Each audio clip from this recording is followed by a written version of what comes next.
Select to make it first pick. 10, 9, 8, 7, 6. Choose and pick the best one. 5, 4, 3, 2, 1.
Hello, everybody.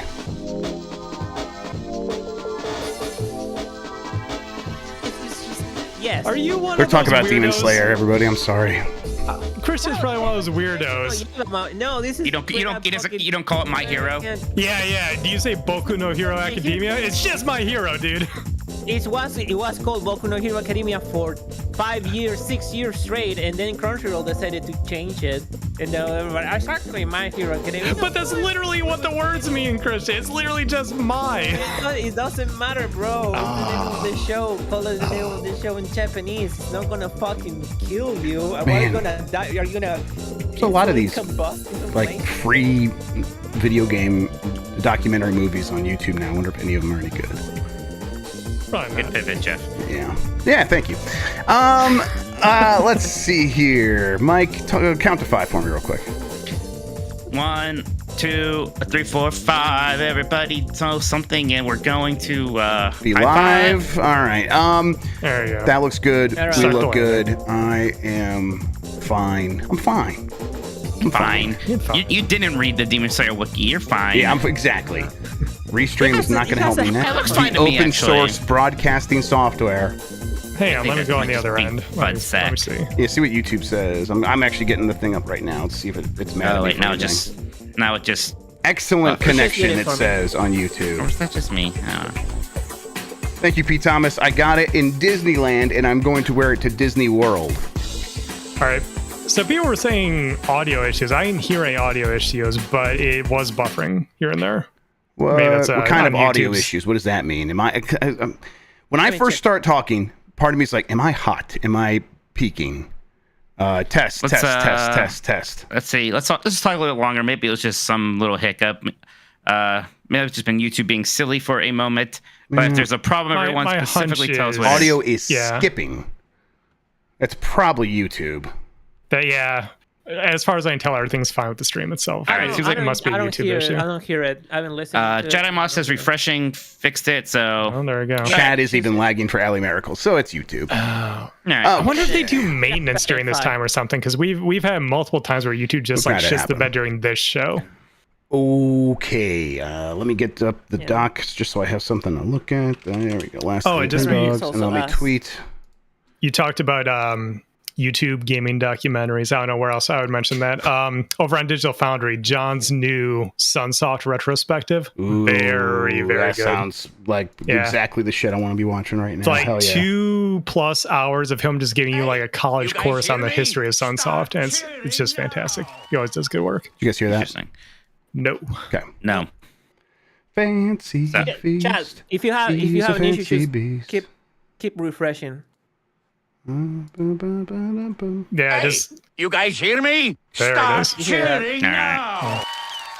Okay. I have the stream pulled up, Retweet. Chad, and it sounds perfectly fine to me. So yeah, just refresh it or try a different browser, something. I don't know. With whose audio? Who's like what audio? Audio terrible. Yeah, they should say audio I terrible. refreshed. Audio's fine for me. There we go. Yeah, Some people that's think that- probably buffing because we don't have enough likes yet. Everybody, push that like button. Fix the audio. Push Yes, that this like is your button. fault. Ring the bell. Blow Dan's mind because he doesn't know what the bell is. I was Wow, that's crazy. the thing I listened to on of Firescape. The last conversation I remember them having is the organ sphere that Dan wants. Instead of having all the organs all over the body, he just wants a sphere where all the organs can be. And that got started because he had the question, why are the testicles outside the body? And he's like, do they need to be cooler or something? I'm like, Dan, that's exactly right. But no one actually got that answer to him. So I texted to him, and he did not remember talking about any of this. No. So, Oh, he never does. and I'm like, that's just a podcaster. That's a natural podcaster right there. There was a not this last Fire Escape, the one before. Like all three of them were talking about Final Fantasy for like 20 minutes because someone asked about it, and none of them know about Final Fantasy. So I was like, please, for next time, call me or something for the love of God. He's like, we talked about Final Fantasy. Yep, sure did. Okay, I think we're looking good here. Let me just tweet. I meant to do that, and then we'll be good. All right. I think Mike Mahardy was saying lies about Final Fantasy 14 originally not being a numbered game or something. I was like, hey, no, I don't know what you're talking about. Gosh, show's always so funny to me because Mike and Mary are just the worst people to try to like back Dan up on these things. They're like, you know what? Actually, I don't know either. God, it is.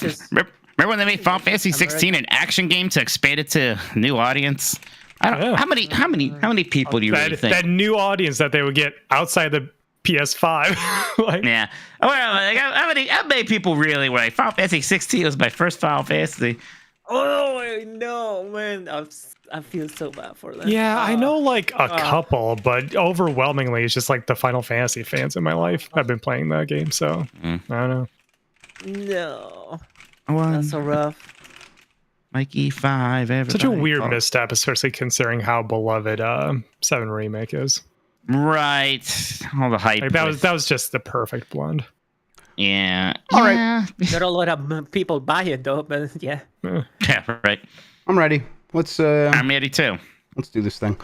Let's get into it. All right, Mikey, I'm niche counting game. Let's in 5, 4, 3.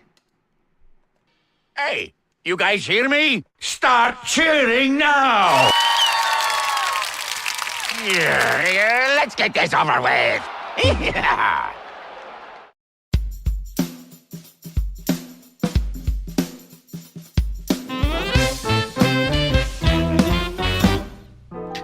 Woof woof.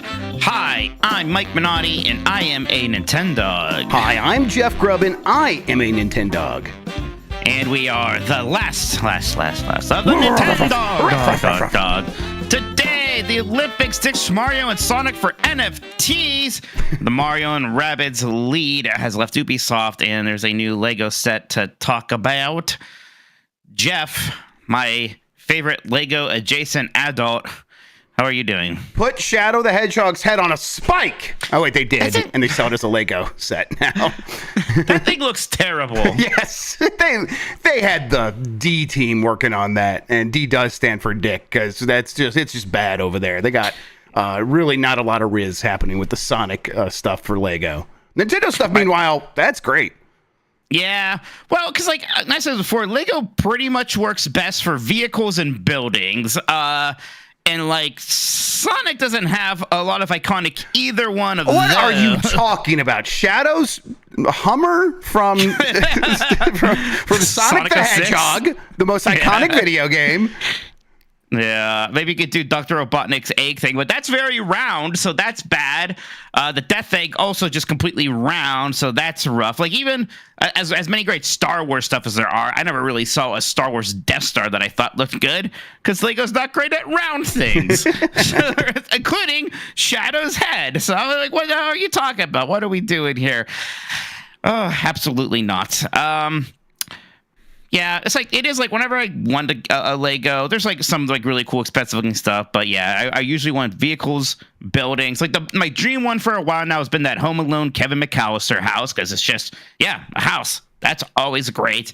But like outside of that stuff, I either want Star Wars spaceships, because those always look good, or maybe just like normie stuff, like, I don't know, a fire truck or something. Get me back in Lego City. I don't know. Yeah. I need to finish my Seinfeld set, which I've had for like a year and a half, halfway finished. Need to get that out of the box that it's in and finish that. And then I'll have an excuse to start buying new ones. And then I do have that N64 one you got me. I want to build that. That'll actually be the next one that I really go in and try to build. But yeah, like, that NES one looks so cool, and I just couldn't justify spending money on it. This Mario one, I'm kind of the same way. I would like to get it, but I'm like, no, spending the money on that would be stupid. Although you got to do it now if you want these kits, because when they go away, they just get way more expensive. So let's talk about it now. Yeah, so like there's the new Lego Super Mario World and Mario and Yoshi set. It's neat because, one other thing that Lego's very good at is pixel art. Right? So it's just the pixel art of Mario and Yoshi, and it has a little crank so that Yoshi's like legs and arms move, and even has like the tongue come out of the head. So that's fun. The nice thing about this is, with the Lego Mario stuff, it's either that cheap crap that I don't like at all, that's like, here's a weird looking Mario minifig and like a pipe, and we're going to charge you extra for it because of some lame interactive element that nobody likes. Or it's that really expensive stuff that's like $300, but is more cool, like the N64 block, or the Bowser thing, things like that, right? This is at least a mid-tier thing. It's $130, which still seems expensive, but again, compared to how expensive Lego stuff can get, it's nice to have this kind of mid-tier thing. Yeah, I'm glad that I have different options. $100 and change for one of these Nintendo kits. That is kind of like, I can justify that. So I'm glad there is an option for that out there. But yeah, I don't know. Nintendo does seem to work with Lego pretty closely on like, here's something to make, like, set this thing apart. So, the NES was animated, this is animated, and I think that's pretty cool.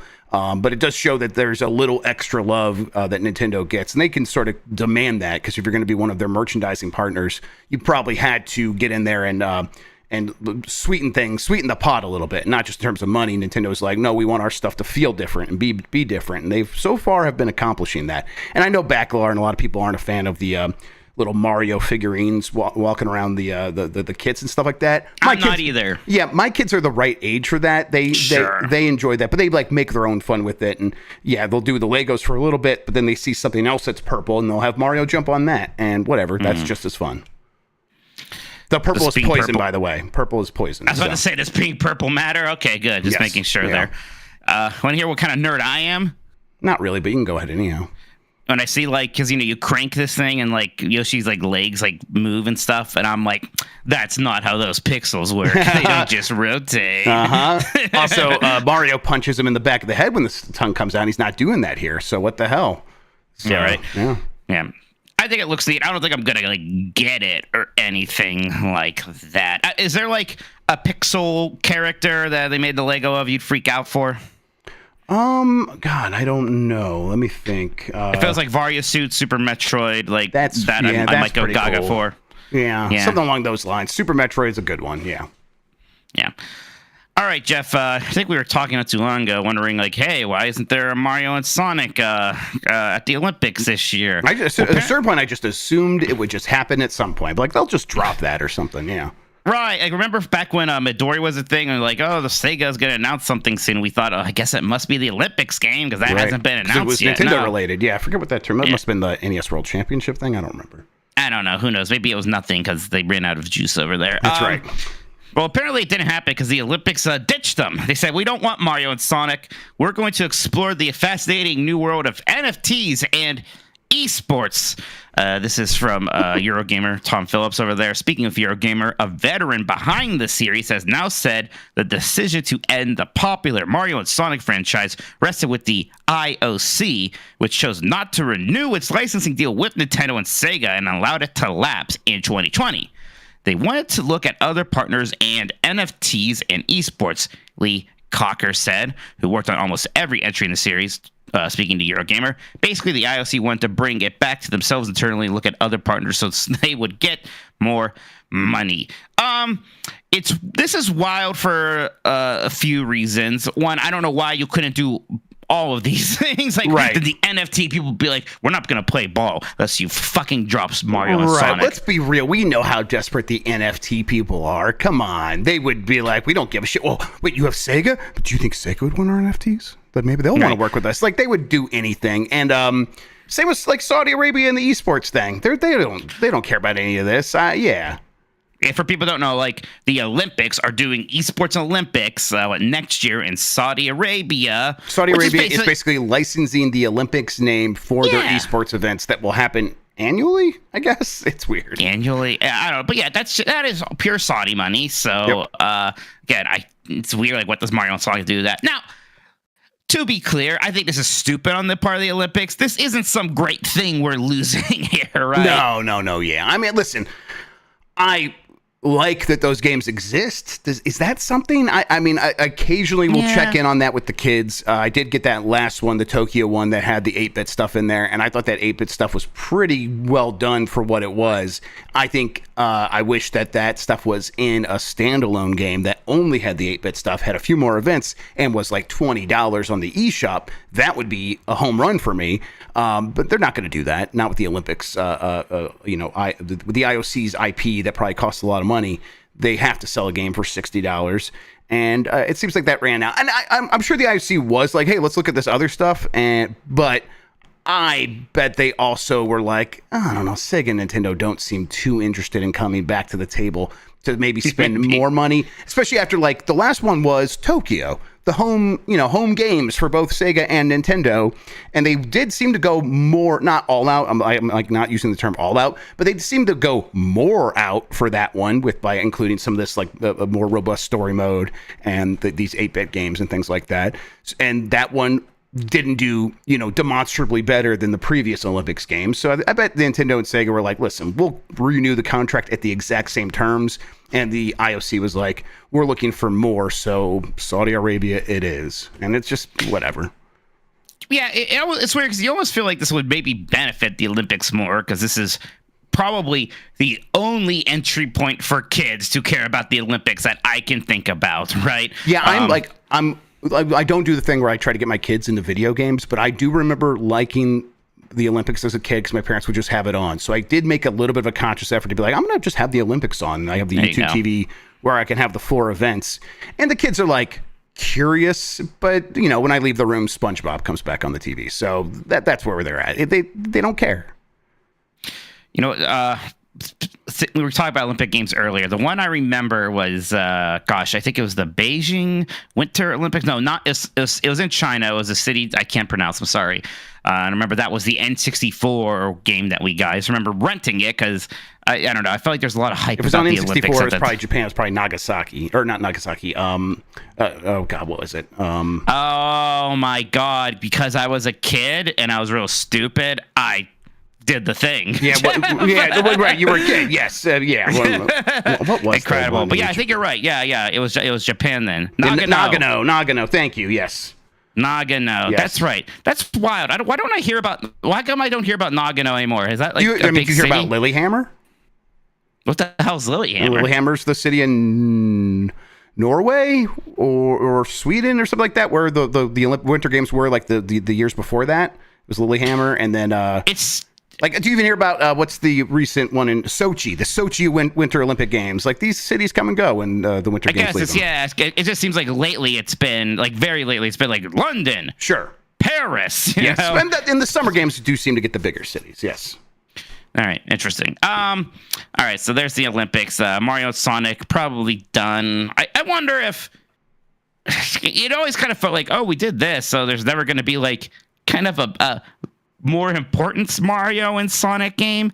And I don't know what shape that would actually take anyways, or what that would look like. So maybe it was for the best. Because it was always weird, because that first one of these happened at a time where that still seemed like a kind of weird and novel concept. Yeah. Mario and Sonic being in a video game together. I guess, we have Smash Brothers too, which is a more exciting expression of that, I suppose. Yeah, I think if I were Sega and Nintendo and I wanted to keep this going, I would just make them generic track and field games and not spend so much money on the Olympic branding, because I don't know how much that's really making a difference these days. Sega needs to bring back the Cathlete. That's what they need to do. Exactly. That'd be great. Put Mario in it. Is that or originally something, an arcade game, Cathlete? I think so. Yeah, I think that was an AM2 thing, and then it had a very good Saturn port.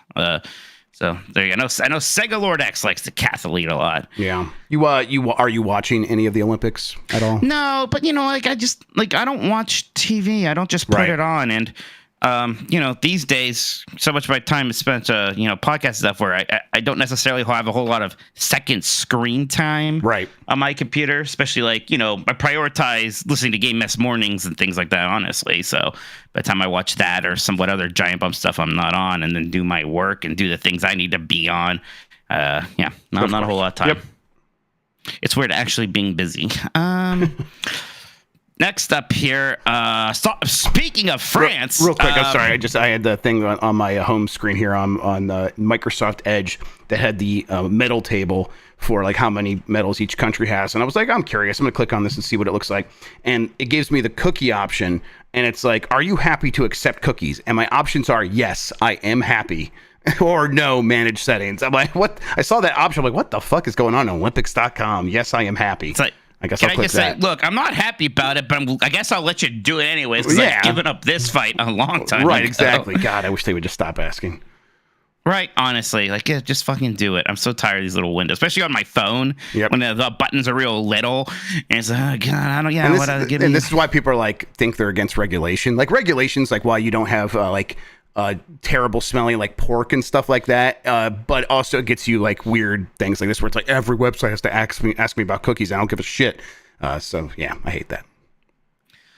All right, so Mario and Rabbids lead David Soliani has left Ubisoft. This is that guy who's kind of famous for happy tearsing when Miyamoto pointed him out during that Ubisoft E3 press conference way back when the first Mario plus Rabbids was announced. My first thought here is, well, that's probably it for Mario and Rabbids. A game that, we had two good entries from it. The second entry seemed like it didn't sell as well as the first one, and that's fine. That's probably about as much juice was in that idea. They both got DLC and things like that too. So yeah, that's fine. Yep, I don't need another Mario plus Rabbids. I would have liked to see, that passion applied to another sort of, hey, Ubisoft's going to make a Nintendo game, and what does that look like? And there's a lot of options they could have done there, but that could still happen without Soliani, of course. But he is moving on somewhere else. I don't think he said where he's going yet. Yeah, go ahead. Yeah, he has not said. He was at Ubisoft for 25 years. 11 of those were spent on Mario plus Rabbids. Well, here's a fun question. You think he's going to Nintendo? It's not impossible, right? Yeah, probably not. I think if anything, maybe he goes and starts his own, independent studio that becomes one of these partner studios with Nintendo. Nintendo has been vocal about looking for more of those. And I think clearly Miyamoto's well aware of this guy. I think that's a pretty good in. Why not take advantage of that if you can? And I bet he would be able to figure that out. What do you think the state of the Rabbids is right now? You would think that being paired with Mario for 2 games and being associated with that character for an entire console generation would have really upped the stock of the Rabbids. And yet they feel more irrelevant than ever. Yeah, I mean, listen, the Paris Olympic Games we were just talking about, it had Assassin's Creed and the Minions in the opening ceremonies, but did not have the Rabbids anywhere. Rabbids are done; they're cooked. It's all over for them. It's a little bit of a bag fumble because they were the Minions before the Minions, And now the Minions are like this global, massive box office force. I guess the last one didn't do quite as well, but everyone before that made like $1 billion. So, or close to it. I when I look at it in those contexts, I'm like, I like the Rabbids more than the Minions, but no, that's gone. The kids don't even know what the fuck a rabbit is. Right. Again, it's weird to me because like everybody knows about Mario, but I don't know. Like those games were good, right? I'm not gonna take anything away from them. I still really don't understand what the Rabbids brought to the table there and why they were a part of that. Right. I mean, I does it like free them up to make the game more silly? Like, no, they don't need that. No, it doesn't really bring a lot, and it was always weird. Those games were good despite the Minions, not. They didn't really add much. Yeah, the Rabbids, excuse me. Well, they were good despite the Minions as well, but also especially the Rabbids who were actually in the game. Man, they should just do it now. They should just make Mario plus Minions. They should. Like, I mean, Illumination. Yeah. Why the fuck not? I saw those fuckers before I saw that movie. They were there. God. They did a bit with a Mario Kart or something. Just I don't know. Goombas and Minions like going on any one another. Yeah, the Loompas and the Goombas stopping on one another. Yeah. Did the kids make you take them to Despicable Me 4? No, I think there was a chance. Like Addie, I think watched one of those movies in school, and then I came home from something the other day, and they were watching it. So like they're like becoming more aware of the Despicable Me / Minions universe, but it's not like one that they think about a lot. That these days it's Bluey or SpongeBob on the TV, and that's all they care about. I like SpongeBob. SpongeBob's fun. They asked to see the Garfield movie before they asked to see Despicable Me 4. Oh, I hope you. I desperately kind of asked all my nephews, "You kids want to see Garfield?" And they all looked at me blankly, and I kind of awkwardly left. So that didn't happen. We did not do it. We didn't have the time, but it's on home video now, so we'll watch it that way. I saw Deadpool and Wolverine over the weekend. Yeah, what'd you think? It's people seem to mostly like it. Yeah, I did like it. I thought it was a lot of fun. Yeah, I did enjoy it. It seems like a lot of fun. Seems like they kind of nail what they're going for with that stuff. So that's cool. Exactly. I will find time to go see that. I want to see Twisters, and now I think I'm like, because Twisters is coming back to 40X, I might go see it in 40X. I have a couple. I think that's Regal. I think I have a couple Regal cinemas around me that might have that. So that would be fun. I saw a couple of clips of people watching that movie on 4D, and holy shit, you're in for for a ride, bro. Exactly. I think crazy. I think it's the exact right movie for my first 40X to lose my 40X virginity, I should say. Yes. I watched The Bike Riders, which was my friend wanted to see that, and me and the other people group said we don't want to see that. So, how was it? It's like kind of silly and simple. It's like clearly going for you know what it's about? It's the story of a woman and an alpha male both falling in love with the same Sigma. It's like that basic shit. It's like if you were to ask a middle schooler to like kind of write a story these days, is kind of how I felt about it. But it's kind of fun to see a metaphor like that treated so seriously. If I read the plot summary of it on Wikipedia, will I get depressed? Maybe. It depends on who you identify with. Maybe, but probably not. All right. All right, Jeff. Why don't we take a little break here? We'll come back. We got some super chats to read and things like that. Yeah, that sounds good. Cool. All right, break. I'm so pissed that my OBS broke right after the song. Yeah, no worries. I'm recording. I'll get it sent over to you. Yes, okay. Yeah, Cody. Bike Riders was pretty good. Yeah, I think I gave it 3 out of 5 on Letterboxd, and I was close. Like halfway through the movie, I'm like, this might be 4 out of 5. This is pretty good. And by the end, I'm like, okay, it's all right. 4 out of 5 is high praise. Yeah. I'm pretty similar to Dan, where 5 out of 5 is pretty rare. What is going? Yeah, they keep using. I taught them about the Google Broadcast, and now they send Google Broadcast messages around all the speakers on the house constantly. Mostly just to say things like SpongeBob is a meanie and things like that. So there we go. What? All right, you ready? Yep. All right, let's go. All right, Jeff, we're back. Would you please just stop complaining and read the super chats already? Diva. Fine. Tired of the attitude. Fine. From Simon Esty. Actually, hang on, this thing's breaking. Let me see if this is right. There we go. From Simon Esty. Mike, buy one, rent one, and one goes away forever.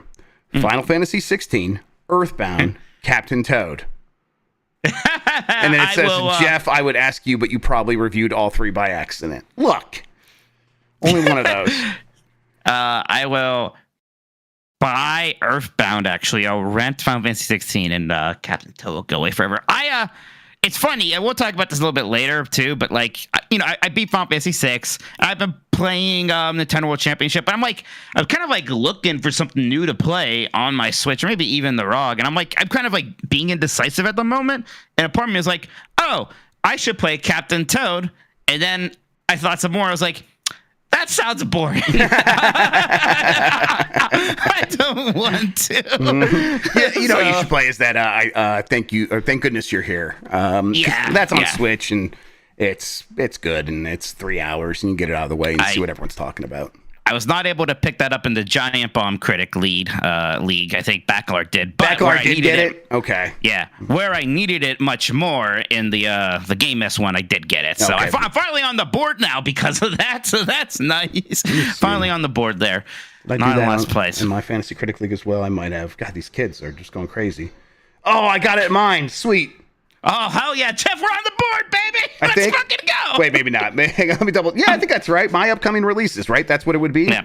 Yeah. Oh, Cody, I looked at the TMNT Splintered Fate. I think for some reason the $30 price tag scared me off for that. I don't know why. I'm like, 30. I think it was $30. I'm like, that seems like kind of a lot for this. Whatever. Now, people might complain because I'll be like, because we knew about Thank Goodness You're Here because people had played it and told us about it, and we were allowed to say. But here's the good news. Now that the game is out, I did break embargo with this and said that Lucy said it was her game of the year live on one of our episodes somewhere. And I realized as I was saying, I was like, oops, wasn't supposed to say that. And I thought I heard that, and I thought, like, that's weird. That game's not out yet. And I no-sold it so hard that no one said anything. I just like went past it like it was the most normal thing in the world, and it never became a problem because of that. It might become a problem now that I'm admitting it, but we'll see. No, it's fine. No one's going to narc on you here, right, everybody? Yeah, and also, I'm saying that Lucy said it was their game of the year. It's kind of embargo breaking you probably are fine with. Well, be careful. Sometimes, like, you give a game like a perfect score or close to one, and then you get in Nintendo jail. These things happen. Let me keep going here. We're getting sidetracked too easily tonight. Power Glover says, woof, woof to my dogs. Looking to go to Disney World in January. Mikey and Jeff, what are the things I must do? We will be there for a whole week. Love ya. I'm like in the process of figuring this out myself. I haven't been to Disney World since I was 14 or 15. So clearly, Mikey's the expert on this stuff. But we are figuring this out, and I'm feeling better and better about it all the time. It doesn't hurt to have like kind of an in at Disney. That has made things a little bit less painful. Personally, yeah, it's hard because Disney World is so big. Saying like what are the must-dos is difficult. I think that Rise of the Resistance over in Disney World is a lot. That means amazing. That's absolutely a must-do as far as rides go. I am a coward, but everybody loves that Guardians of the Galaxy ride in Epcot. That's very new and fancy, so I think that is one you probably don't want to miss. If you're a fan of libations, definitely go to the Star Wars bar, Uga's Canteen, over in the Star Wars land in Hollywood Studios, but also go to the Nomad Lounge in Animal Kingdom. Did I say the Star Wars Lounge was in Animal Kingdom? I forget. No, Hollywood Studios, Animal Kingdom, Nomad Lounge. God, there's a lot. I could do a lot here. Maybe shoot me a message if you want some more in-depth things. I'll be happy to help you out. The thing with Disney World is there's so much you can do. It's going to be easy to fill your day up. Exactly. Most important thing, do as much as you want to do. Don't like overextend yourself, or especially your kids. If you're bringing kids, that's the way to be miserable. You are just going to have a fun time, and you're going to have plenty to do. And there's going to be a lot that you didn't get to that you'll get to do next time. Book a couple nice restaurants, right? Like, I know, it can be expensive. You don't want to do that constantly, but there are so many amazing restaurants. It's very easy to find the list. So we're like, whatever theme park you're at, or if you're at Disney Springs, or if whatever hotels you're near, there's going to be some really cool restaurants, and you should check out at least a couple we of got like those. A meal plan with that stuff probably wouldn't be covered by that, right? The meal plan does cover all that stuff. If you have a meal plan, that's how that works. That's a complicated thing, but it's like it's one restaurant. quick service and then one like sit down meal basically is what per day. Right. It's like you have credits. It's a complicated thing there. Yeah. Okay. Well, we'll figure it. We got a lady helping us. We got one of those bookers. Yeah, he'll be fine. Jacob Bench says, I just beat Final Fantasy 2, I believe. I really don't get the hate. I don't don't. You know what? I don't either. Actually, it's funny. We were talking on one of the shows not too long ago. I think there was like a question, like, what are you guys like, kind of hipsters or contrarians about? And that is one of them, because all the Final Fantasy people are like Final Fantasy 2, and I mean like the NES or Famicom Final Fantasy 2, not the one that was 4, back when everything was properly numbered. So 2 is weird, because the leveling system is not traditional. You level up by doing things instead. So you level up your strength the more you attack things, and your spells level up the more you use them. And it's, somewhat exploitable, because you can do things like get into a random battle and sort of just hurt and heal your own party for a while to level things up. Lots of things are exploitable. Final Fantasy VIII has one of the most exploitable progression systems ever. People love that shit these days now. It has like that simpleness that's sort of charming with the 8-bit games, but there is much more of a story than, say, in Final Fantasy 1. You have a rotating cast for your 4th party slot. That's fun. I like Final Fantasy 2. The final dungeon, Pandemonium, is really cool. Great music and the pixel remaster. So yeah, I'm a bit of a Final Fantasy 2 defender myself. Let's see here from El Grug. How you guys feeling about SummerSlam? Peacock says it'll be 8 hours, with 3 being a pre-show. Any predictions? What? 3 hours. Explain. No, 8 hours, with 3 p.m. being the pre-show. Explain. What do they do in the pre-show? There's some wrestling matches and stuff like that, but that stuff's usually free, and then the thing starts, for shoot, and then they put it behind the paywall. All right. It is. Listen, it does feel like these premium live events, these PLEs, are getting bigger and bigger all the time. I don't know. I'm feeling pretty good, but mostly because I'm going to try to get into some of Mike's gimmicks when he's not looking, and try to get some steroids. You got plenty of those left, right? No, I'm completely out of those, I'm afraid. Sorry. I'm fucking doomed. I'm just going to predict that there's going to be some kind of getting up and walking around. We're not in the press box. I think just Dan's in the press box. So Jeff and I, we just have normal seats. So yeah, but we're wrestling fans of the people, so of course we do. Yeah. So I'm a little worried, like how much I'm going to enjoy sitting in those for quote unquote 8 hours. Yeah. But no, it'll be fun. We got to get up and move around or sneak backstage or whatever. It'll be fine. We'll do what we got to do. Yeah, it'll be great. Maybe we'll leave the building for a bit, go to Maples. I don't know. You probably can't do that. You probably can't leave the building. There's bars in there, though. We'll go to a bar. Yeah, we'll be fine. We'll figure it venue. The Uncharted Wolf says, glad Jeff got rid of his quote-unquote bug problem. Totally wasn't caused because he was scared of his Q2 Open Critic prediction results. JK, hope everything is okay. Oh, yeah, we got to do those on Thursday. Jacob Bench says, we have about a month before new games start to come out. What do you want to catch up on? Keep up the great work. Yeah, I've been thinking about this a little bit. The problem is I keep listening to the podcast and stuff and finding out about new games and things like that. There's that Fanta Light game that Mary was talking about on Fire Escape. That is Fanta, like the soda? That's exactly what everyone said, and then she said yes, so I guess so. And she says it's like Into the Breach, but with mixed together with a few other things. I'm like, well, I'm checking that out for sure. So I don't know. Is there anything that comes to mind first that you want to catch up on, Mike? I mean, the one I feel the most guilty about is like a Dragon, sure. Infinite Wealth. But that seems daunting still to me in a lot of ways, right? So I probably should start that. Maybe I'll get around to it. But otherwise, I don't know. I feel pretty good. There's some smaller things like Lorelei and the Laser Eyes, 1000 times Resist or whatever. Things like that. Otherwise, but like the big games, I've been pretty good on. Let me just read like maybe I'm going to hit them real fast. The top 20 on Metacritic so far this year. And we could just say whether or not we feel a need to catch up on them or if we beat them. Elden Ring, Shadow of the Erdtree. Beat it. Final Fantasy 7 Rebirth. Game of the year probably for me still. I'm okay. Animal Well, beat it. You know what's funny? Because I gave you so much shit for like not liking that game more, and I didn't beat it. So maybe I need to go back and actually finish that. Oh, you didn't beat Animal Well. Okay. Huh. I didn't even beat it, so maybe I need to go back and play it and leave you alone. That's really funny. I didn't know that was the case. That's incredible. Balatro, Oh, you beat it. That was this year. Wow. Yes, that's like maybe it's in the top 3 for me. And when I sit down and think about it, maybe it's still my game of the year. Last of Us remake, whatever. Who cares a shit? That was this year? I guess so. January. Yeah. That was the Last of Us 2 remastered. Part 2 remastered, yes. Okay, right. Tekken 8, beat that. Yeah, Tekken 8 was great. I loved Tekken 8. The Final Shape, there's part of me that always wants to check that out, but no, let's be realistic. Yeah, I still feel just overwhelmed going back into Destiny 2. Sorry, Christian. That Horizon Complete Edition, no.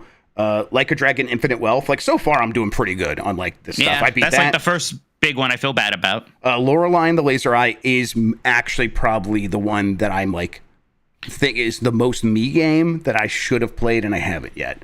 Everyone says it's like The Witness, right. and I need to just play that. I should check it out too. God, thank goodness you're here is number 11 on this list. Oh, baby. And beat that. I just beat that right before the show started. Paper Mario 1,000 Year Door. I need to beat that. I'm like baby, at the end of yes, that. please beat it. I promise I will. Like, there's no chance this year's going to go by without me beating that. I love that. Mullet Mad Jack. I only ever played that on stream, but really enjoyed it. Was that the anime-looking one? Not anime. Not like anime-inspired arcade game, like Yes. the super like fast-paced shooter thing. Yeah, it's got a lot of. It's awesome. It's so cool. I want to watched play you more play of it. this on a UPF while I was traveling. I And could when I was feel in my LA at brain one being point, tickled. Yeah. and this looked really cool. And yes, this one I should be playing. 20% off right now. Yeah, I mean, Maybe I just pull the trigger while I can. Yeah, Persona this kind of 3. looks cool. Persona 3 Reload ruled. I loved Persona 3. Shimigami Tensei 5. It's cut off here. I don't know what the fuck it is. It's the plus version. Right. Yeah. Mini Shoot Adventure is number 16 on this list. Yeah, beat that. Nice. Justice for Mini Shoot Adventures. That's going to be an underrated game this year. Yeah, absolutely. Oh, Riven is at number 17. I know you want to check that out. I want to really bad, but I want to do a whole like series playthrough. And Yeah, at what if some we just point did a I'm whole gonna series bug you guys. playthrough on Giant Bomb and kind of got that going? That'd be awesome. I mean, hey, I always say you guys have I think you guys have a slot on Monday open. Yeah. Monday and Missed Rhyme. So Okay. does Mitch. And yeah, it's gonna be great. Unicorn Overlord. That's the second one I like second most wish I had played. Yeah, and I played through all. I will say I enjoyed that game a lot, Jeff. Don't really think about it a whole lot since beating it, but I did enjoy it. Okay. Yeah.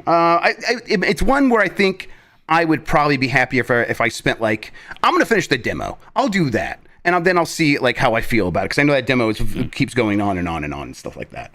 All right, Sean. I didn't mean that Monday and Miss Rhyme. I meant they're alliterative. Alliterative, Not yeah. alliterative. Yeah, alliterative. Yeah. Not illiterate. I'm pulling it all over the place. Alliterative, yeah, not illiterate. Prince of Persia, the Sword of Destiny, whatever the fuck it's called. Beat that, and then Wait, the Lost Crown. That's I don't that's yeah, my it's cut off again. God. If that's not. If Rebirth's not my game of the year, it would be that one. Yeah. 'Cause that was amazing. Prince of Persia is actually probably number one. And then this final one, I don't know what this is. Spin Rhythm XD. It's a PS5 game with a mechanically flawless flat screen experience and EDM soundtrack. I'll check this out. This came out this month, so interesting. Okay. All right. Oh, it looks like freaking amplitude and frequency. Okay, interesting. All right, then I'll check that out. Just on this front page here that I would call out is EA Sports College Football 25, which I put a lot of time into. I want to play more on the site, but yeah. And then Dragon's Dogma 2, which I've meant to go back to, but yeah. Yeah, I played Dragon's 2. It just wasn't super for me. The one what I feel like maybe I should actually play more of is Path of the Goddess, which I enjoyed when I played at Super Game Fest. I don't know if I was like super in love with it, but everybody's high on it. So maybe I should play more of that one. But no, I've written that list. I feel like I'm doing pretty good. The ones I feel bad about are Infinite Wealth and kind of Lorelei and the Laser Eyes, to be honest, at this point. Honestly, this point of the year, I've like this is the most on top of it I felt in a long time. So yeah, pretty cool. Okay, let's keep with these super chats here. I think we did Jacob Inch, so let's do Postman Dan. Here's a beef and ched for each of you guys. Thanks for all you do. Thank you. Appreciate it, Thank you. Postman I do Dan. like my beef and cheds. I went to Arby's the other day and I asked for a regular roast beef and they gave me beef and cheddar instead. And I was like, that's not a problem. Oh yeah, And that's just good luck. I went there and I ordered for like I was getting food for the family, so I ordered 3 classics. They're like, if you get one more, you're gonna get another 2 for $6 deal. And I was like, thank you so much, Arby's person. You are looking out for me. Good looking out. And also deals are back. It's great. Yeah. All right. AT says the Chick-fil-A app now has a bad Temple Run mini game to earn rewards. What kind of games should other fast food apps have? A Burger Time should be in most of those apps, right? I mean, Burger King should definitely just have a Burger Time ripoff, or they should just do Sneak King 2 or something. You could probably run that on a phone browser. Yeah. Are you one of those cows in the Chick-fil-A game? I'm wondering. Yeah, maybe. I don't know what the Arby's game could be unless it was just that weird Arby's version of Shovel Knight.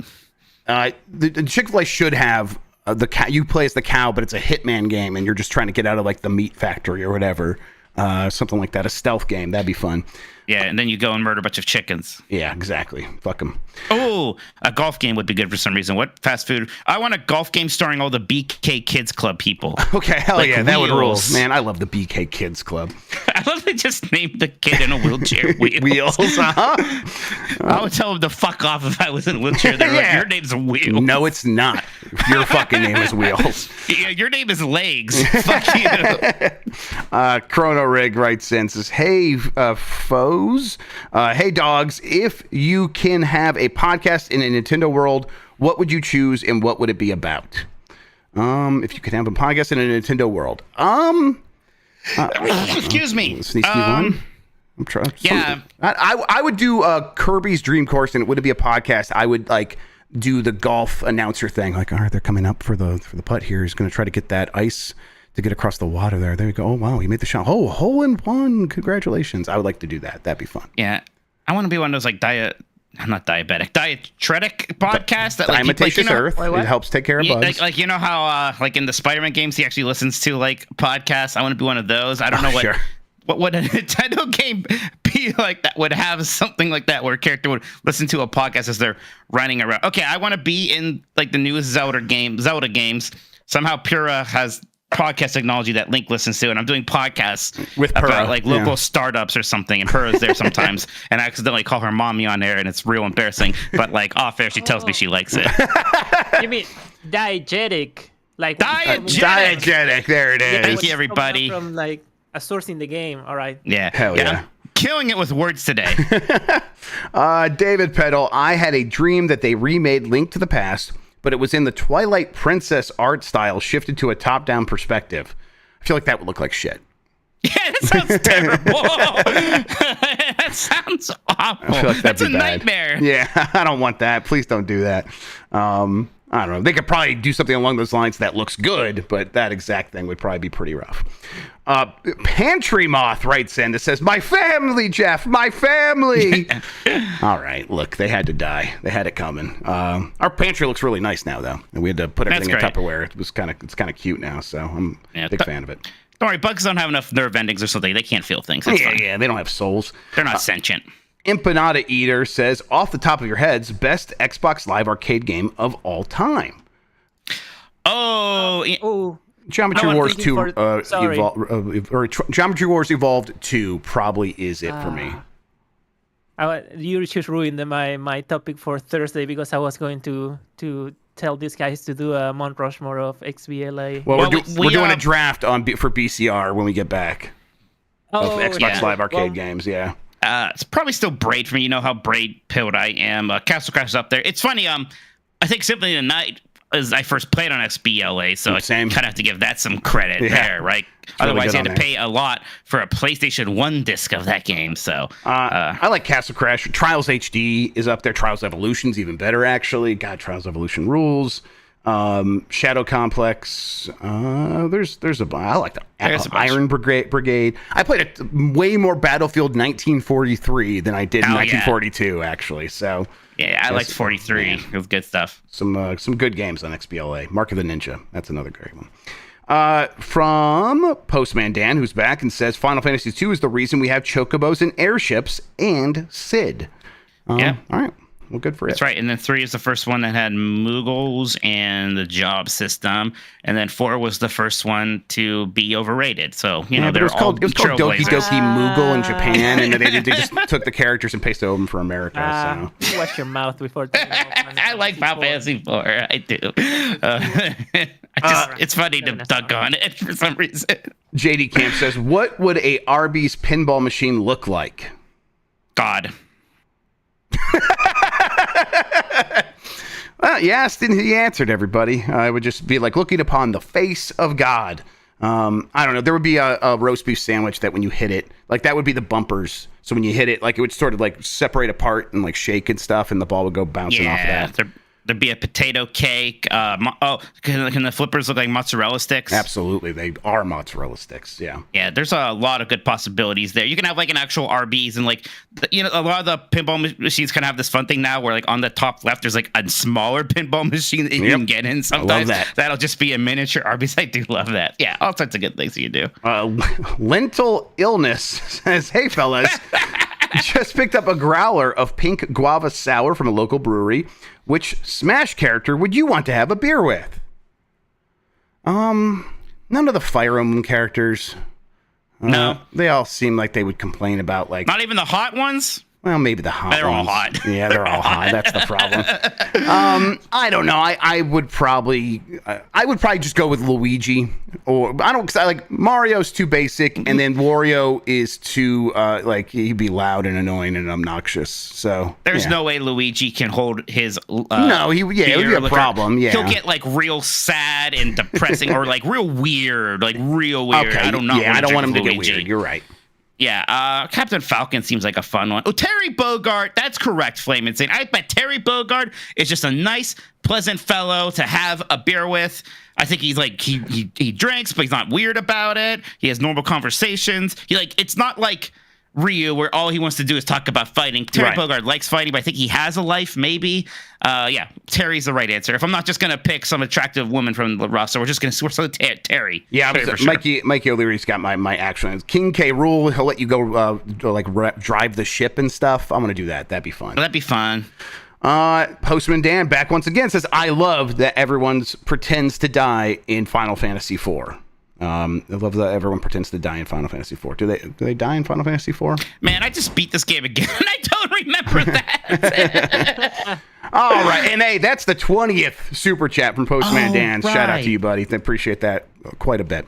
There's a lot of like, this person's dead, and then they're like, no, they're not. That's right. I get it now. Yeah. All right, that does it for the super chats for now. Though they've been coming in fast and furious. We will get to all of the ones that come in from this point forward at the end of the program. All right, thank you, everybody. Yeah, keep them coming. We're going to take another break. When we come back, we are going to do a topic. What Switch game are you the most ashamed to have not played? We've been doing something similar to that, games for this year. Let's talk about the Switch with that. Be fun. All right, ads going. Breaks on. Let me top off my drink real quick. Sure thing. All right, let me take a look here. Best Switch games. Metacritic. The 1,000 times resist. Did nobody explain that, and it's killing me. What the hell is this game? Only Mike can enjoy that game. I don't think Chef's gonna enjoy that game. The House in Fata Morgana, Dreams of the Revenants Edition, is the third highest rated Switch game. What the fuck are you talking about? What is that? No idea. A gothic suspense thriller. It's a visual novel that like 10 people have reviewed, and they all loved it. Self-selection bias, absolutely. Yeah. All right, there's that. All right, going through here. I played a lot of Switch games, so it's kind Anime of tough. bullshit do reviews well. So that's true. Like, if it's anime, it has like an extra point. I've realized that's the reason I can never actually do well any of these Metacritic games. I just don't know what reviewers are going to say anymore. Look at all these mediocre ass, boring ass fucking arena fighters that had like the license for like the biggest anime of the moment, and they all do like above 8. It's like, what are you doing? Man, I played one of the worst video games I've ever played in my life. And I was like, oh, I'm going to counterpick this last year. I think I did. I counterpicked it, and it ended up getting like a 75. I was like, oh, Jesus, really? Yeah. All right. Well, look, like what you want to like, but damn, I'm getting screwed over here. This is annoying on the Fantasy Critic League. I have a game that's in early access that got some reviews, but then it says it's also not coming out this year, but it won't let me drop it. So I don't know what's going on there. It won't let you drop it. Yeah, because it has a score. Like, I think I don't know. Oh, if it has it's a score. Manor Lords. Which league is this in? It's in the Game S Critics. Then it's a low, isn't it? early access games are allowed. I in think the so. Yeah, but then it says Yeah. it's not coming out this year, so I guess maybe I don't know. Might be bug. Are you Yeah. not getting Another type of points bug. for I it right now? am getting the 1 point for it, which is why I wanted to drop it. But Oh well, there you go. No, because it has points assigned to it, so you can't. yeah, drop but I it like don't any want other it. game. I don't want that 1 point. I want to have something that has more Too points. bad. Yeah, well, guess what? I didn't I like thought all you old ass motherfuckers were gonna give Nintendo World Championships a better score, and guess who got screwed over there? That's so you not. know Hey, what? listen, that's If I their was fault. able to review it, maybe I would have. Yeah. But, you know. I would still give that game a really high score still. So yeah, hey, not my fault, man. Why right. is Nintendo never doing the things we want? I wonder why. Oh. All right, let's do this shit. All right, I'm good whenever you are, Mikey. All right. Let me actually open the thread. Didn't do that. Second next week. Podcast producer. Where am I bad at finding this? Podcast threads. That's right. Okay. And we are back. Jeff, I'm asking everybody this week, what Switch game do you feel most guilty for not playing yet? Switch has been out for a long time. Quite a big catalog. Is there anything in particular that you've like always meant to get to and didn't and kind of feel guilty about now? Yeah, I think the biggest one that I like, especially one that I own and haven't really played is Bayonetta 3. I love Right. I love Bayonetta 2. I really love Bayonetta 2. Excuse me. And I bet I would like Bayonetta 3, but something with like the reaction to it, it just kind of gets in your head like, well, I don't need to play that right now. And then that just becomes, well, I'm not going to play that. And I didn't mean for that to happen with that game. So I feel pretty guilty about that especially after buying it with my own human dollars. And will I find time for that? I don't know. I'm trying to keep up with the games this year. So going back to games, when I am in the mood for that, I'm like usually like, well, I'm going to go back to the old ass shit that I know I like and or stuff that I missed from 20 years ago. And I'm not necessarily going back to things from 1 or 2 or 3 years ago right now. So that's probably going to stay on the backlog for a little bit. It's always weird, right? I'm the same way where it's like I either want to play like the new thing that's in the zeitgeist that everyone's talking about, like even something from this year because I still feel like I'm catching up on it. I'm good for Game of the Year, blah blah blah. Or I want to play something very old that I missed out on, or just want to play it again. But you're right, like playing something from like 2-3 years ago, it's always like I don't no one cares, right? Right, It's yeah. a weird feeling. Yeah, because that's still, I know I've said this a million times on these shows, but like Star Wars Jedi Survivor is one that I started and I just couldn't keep up with it at the moment. I think because Zelda was coming out, and that's still the one. If I had infinite time, that I would be playing first. But I can't even justify that, let alone Bayonetta 3. How are you feeling about Outlaws? My preview came out on I think it sounds pretty good, pretty promising. Most of the previews were better than the previous round of previews. So at least as far as from what I read so far. And I think that they are gonna get into that like high 70s, low 80s with this game. And to me, that sounds just fine for what they're making. I think it's gonna be right in that Avatar range where that Avatar game was at. Maybe a little bit better even. So I'm hopeful. And if it does that, I will be happy because it's delivering the Star Wars story that I want. Like you started your preview with it, like, hey, Jedi are great, but it's nice to just play as a scoundrel, and that's what this game's doing, and that's what I very much want. So I'm feeling pretty good about it. Yeah, thank you for proving to me that you read my preview. I appreciate that. Yeah, I'm here for you. Yeah, as somebody who has that game maybe in both fantasy critical leagues, I think maybe do better than high 70s. Who knows? Hey, low 80s would be very good, I think. It would. Yeah, because I definitely did talk to some people to preview that who weren't as like high on it as I was. Not like I'm not like astronomical on it or anything like that, but I did really enjoy it and want to play more. Yeah, Bayonetta 3 is a good one, Jeff, and I feel a little guilty about it. It was weird because that game came out and it got very good reviews, and then like the impression I almost got from everyone was like, we don't mean it like that though. Like where it's not that good is what it's kind of felt like. If I wasn't a Final Fantasy person, that's how I would feel about Rebirth. Like it got like a 92 Metacritic. But when you hear discourse about it, it's very divisive, right? Or like a lot of people kind of ducking on it. So, yeah, and I'm not a huge Bayonetta person, right? Like I played Bayonetta 2 and I liked it, but I'm almost kind of like with Bayonetta 2 where I am with Bloodborne, where I played those games and I like them, and then I feel like most other people who play those games talk about them like they're, some of the best games of all time. And I'm not necessarily disagreeing, but I just didn't vibe with it that much. So, plus, one of the big complaints of Bayonetta 3 is it has I don't know if calling them a Poochie is wrong, but there's like that new character, and I think everyone's like, no, I just want to play Bayonetta. That and Mario plus Rabbids Sparks of Hope coming out at the same time both had that Poochie character. There was a big Poochie in Sparks of Hope, that's for sure. That's incredible. Mine probably is Captain Toad. I do feel the most guilty. It's not the one I want to play the most. Right. But it's the one I feel the most guilty. The Wii U game, to be clear, which is re-released on Switch, yeah. Right, exactly. And it's been on 3DS. I've had so many opportunities to play this game. And unlike you, I actually haven't played it and just forgotten about it. I just couldn't believe when I would go look at that save file on the Wii U and just see it there. I'm like, oh my God, there it is. That was one of my favorite moments ever. It's like, Jeff, what are you talking about? I reviewed that game. But yeah, so at some point, I want to play Captain Toad. I don't know why in my mind it seems so boring. I like those levels in Mario 3D World. So we'll get to it. So you feel bad about Bayonetta 3. How about Cerveza and the thingy things? No, I don't feel anything for that. You don't feel nothing? Yeah, people seem to generally like that game, but I'm like, well, no, I got to play Bayonetta 3 first. The levels like start in that game, so if I'm going to care about that, I got to play Bayonetta 3 first. So that's where I'm at with that. Honestly, Sparks of Hope is the other one that kind of gets to me a little bit, where I'm like, I bought that game too, and I played like 10 minutes and never really played it, and I wish I would have, because I bet I would like that game quite a bit. I played like 6-7 hours. I played enough of it. I was like, sure, all right, yeah.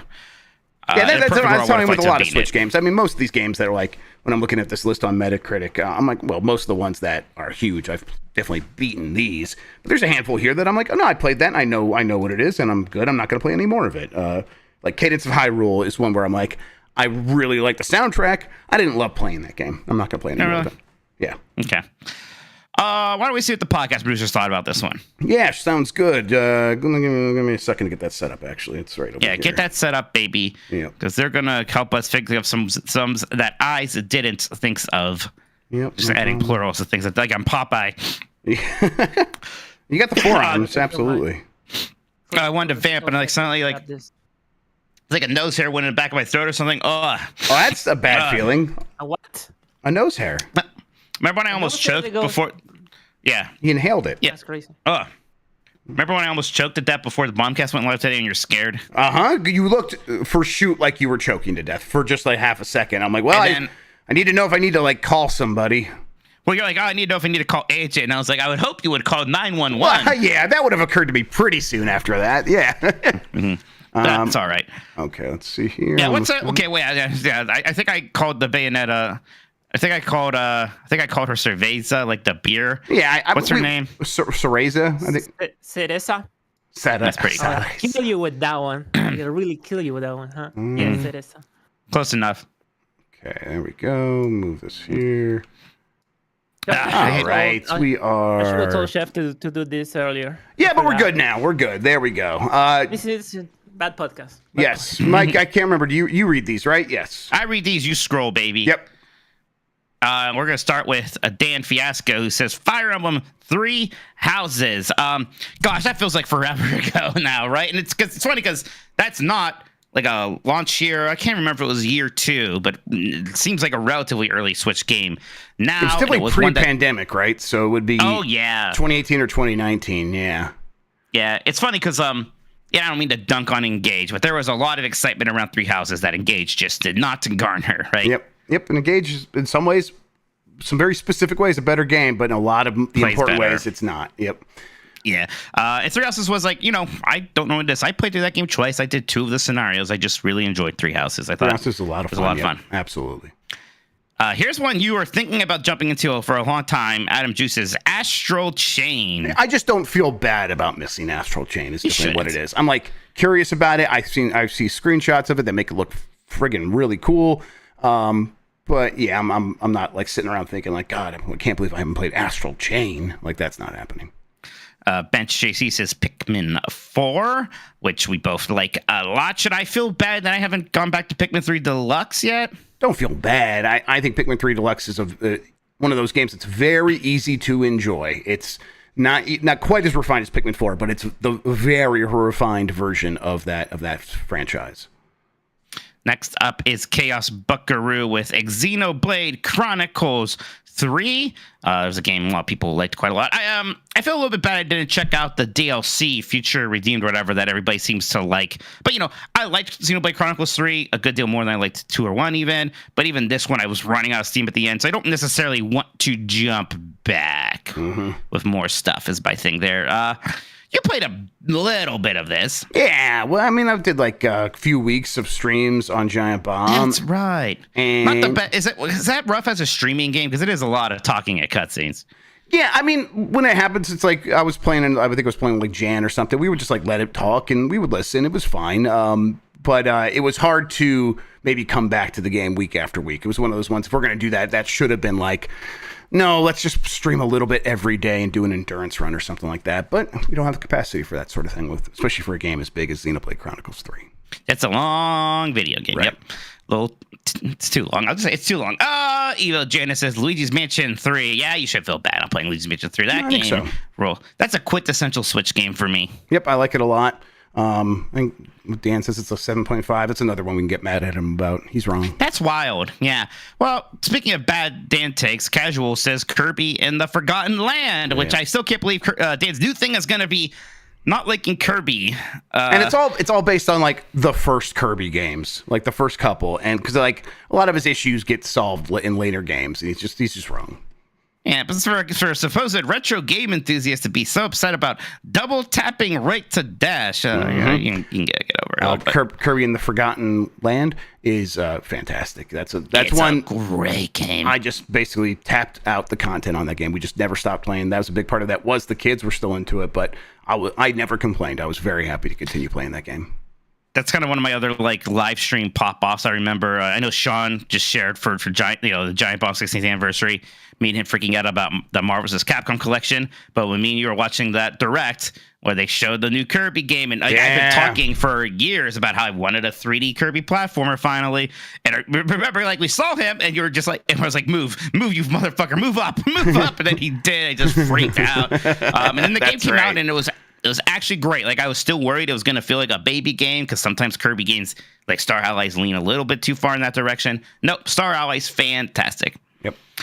Geekly Flow has the 2 Famicom Detective Club remakes. I don't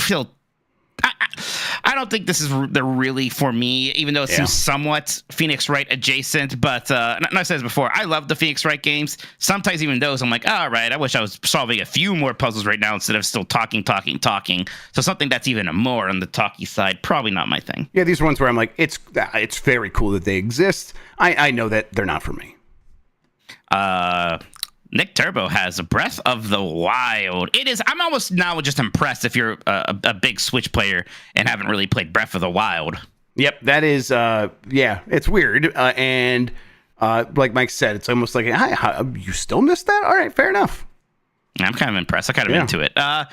Joyzy says Metroid Prime Remastered. I'll tell you what, I almost just started that again. Part of me's like, I think I kind of want to play Metroid Prime again. And this one, it's like, so I'm good. not even mad. I'm like, oh, you're so lucky. Just go. You get to go play that game for the first time. Oh my God, go do that. Tommy Petzel says, Leisure Suit Larry, Wet Dreams Dry twice. So I'm not going to lie, because I'm like, I don't have anything to play. So I looked through the eShop, just looking at deals, which is a miserable experience because that shop is so slow. But like this and it's getting the first, slower. Yeah, I know, it's terrible. This and like the game it's a sequel of are on sale, and I almost was like, and I'm like, nah. I just don't know what I'm gonna do if I see like women's nipples on my Nintendo Switch. I just don't know how I'll handle it. Yeah, I mean, that probably does happen. The amount of hentai games and stuff on there, there's probably a nipple somewhere. Right. Like I said, at least the games aren't that filthy, but you usually see a nipple. Mm-hmm. B also has Famicom Detective Club. Are the original games translated to English? Because No. I kind of want to try the OG ones. The actual Famicom ones? No, that's why they're called Famicom Detective Club. Yeah, they never came. I mean, you can get Maybe a fan listen, there's fan translation, translations of every NES Yeah. game, so yes. Jackie G has Cadence of Hyrule, the game that Jeff was just talking about. I did enjoy this. I didn't think about it a whole ton after beating it, but it was a fun enough playthrough for me. I don't hate it. It's just I'm like, no, I played enough of it. I get it. I'm not gonna sit here. I'm not enjoying it so much. Feel the need to master it. And instead, I'll just listen to this incredible Danny B soundtrack that I still listen to this day. It rules. Ali Miracle has Super Mario Brothers Wonder, which we both enjoyed quite a lot. I love that game. I don't know how it happened. My save got deleted. I think one of the kids did it, and I was like, no complaints. Let's play it again. Let's go. There you go. Yeah, that's fine. It's easy. Chris 2K has The Outer Wilds. Now, this is in general a game I feel really guilty about not having played and want to. I mean, is the Switch version good enough? It's good. It's good enough, but no, you should play this on Steam and stream it or something like that. That would be fun. That makes sense. Yeah, that makes sense. Hosp has Divinity Original Sin 2. That's another one. I think I said this before. I have started this game many times and never, for some reason, lose steam and don't get through chapter 1. But, in a post-Baldur's Gate 3 world, and where I'm almost kind of maybe want a little bit more of that, sometimes I'm tempted to go back to Divinity Original Sin 2, which is a very good game. Yep, I've also started this one a couple times, and I see why people like it so much. And the neat thing with the Switch version is I remember they said that it has cross save with Steam. So if you have a Steam version, and this was before the Steam Deck came out, so it was really cool. It's like, oh my god, you can take it portably with you. You should play multiplayer. Yeah, I would like to try multiplayer one of these games at some point. That'd be neat. Domino Crossing has Kirby in the Forgotten Land again, and then Resident Evil Cryosis here has ARMS. Man, again, that's feels so long ago, but I like ARMS. I hope we get another ARMS. Yeah, do I own ARMS, or did I just play the demo? I think I probably just got the demo. Jamie H1224 has Inscription. There's another game just in general I feel bad not playing, and that's probably one where the Switch version is fine enough, huh? Yeah. I think you're just in one room. You would be fine on the Switch version for that.